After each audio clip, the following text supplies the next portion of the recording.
ঈদের দিন বাসায় এসো, তোমার জন্য গোস্ত রাখবো। ঈদের দিন সবাই আদর করে, গোস্ত দেয়, কিন্তু বাকি দিনগুলা কেউ জানেও না আমরা কেমনে থাকি, কি খাই, কেমনে চলি। বাসায় এবার বইল কুরবানির চামড়াটা যেন খুব যত্ন কইরা ছাড়ায়। গতবার কসাইরা তোমাকে চামড়া নষ্ট করছিল, ওই নষ্ট চামড়া আমাকে এতিমখানায় দিছিল, কোনো দাম পাই নাই। আর দাম না পাইলে সারা বছর আমাকে লেখাপড়া খাওয়ান দাওয়ানের টাকাই বুকই থেকে। দেশের অসহায় দরিদ্র এতিমদের সহায়ে আপনার কোরবানির চামড়া। চামড়ার মান অক্ষুণ্ণ রাখতে সঠিক পদ্ধতিতে চামড়া ছাড়ান।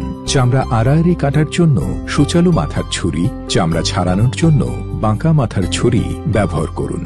চামড়ায় লেগে থাকা রক্ত, মাংস, চর্বি, পশম সম্পূর্ণ অপসারণ করে ভালোভাবে পানি দিয়ে ধুয়ে নিকটস্থ মাদ্রাসা এতিমখানায় দিয়ে দিন।